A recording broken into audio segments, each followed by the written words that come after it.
Hello, my name is Chris Houston, and I am the Assistant Federal Security Director for the Federalized Airports here in the Pacific. In this position, I'm in charge of all the mission support functions and departments for the 10 federalized airports in the Pacific. Some of the departments are finance, information technology, and human resources. Director Wells asked me to give an overview of how I document subpar behavior and the tools that I use to keep track of that behavior. I use email as the documentation along with a 3-step process. Step 1, have the initial conversation with the employee. Keep in mind that this conversation is not to scold. The conversation is designed to let the employee know that there is some unwanted behavior or there are tasks that aren't getting completed to a particular standard. In this initial conversation, I will always apologize for not giving clear enough guidance and direction. I may say things like, I apologize that I have not had the time to fully engage in the process or project. I want to make sure we both succeed. If there are any barriers that you are facing that need to be removed, it is my job to remove those barriers. Then I listen to all the reasons that the employee has for not completing the task.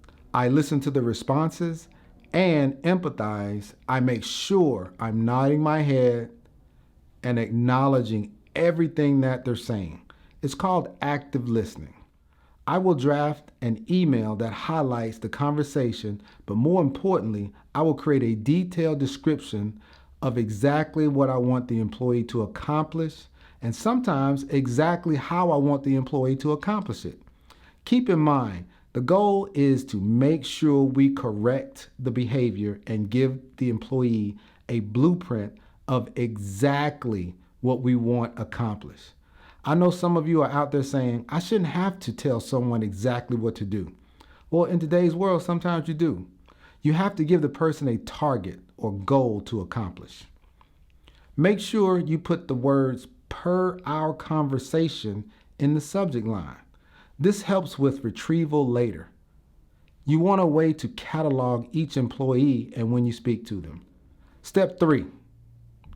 This is the crucial conversation phase. Step 2 is what makes the crucial conversation easy. The reason these conversations are perceived to be difficult is because most people don't know how to document the conversations. You must put the person on notice. You must tell them that their behavior will not be accepted. I have watched supervisors and managers let subpar behavior go on and on for months and sometimes years. They let it go on until they get angry. Well, that's not the way to do it. During the crucial conversation, remember to sit right next to your employee and you bring up your per your conversation emails. Then I just discussed the emails. It's important to bring up the emails because you both should be looking at the email. Then you say, you were tasked with completing X number of tasks by the 10th of the month. You did not complete those tasks. You were tasked with completing Y by the 15th of the month, and you did not complete that task.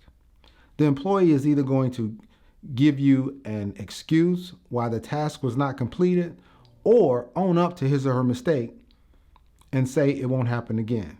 Either way, I just listen and explain that we must complete taskings on time or be on time for work or follow written guidance. Whatever the infraction is, I focus on that, not the excuses or explanations. I stay focused on the discrepancy or the fact that the task did not get completed.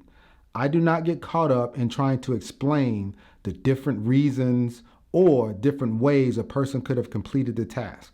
I am not concerned with sob stories or the person saying, I didn't have enough time. Remember, we listened, empathized, and removed barriers in step 1.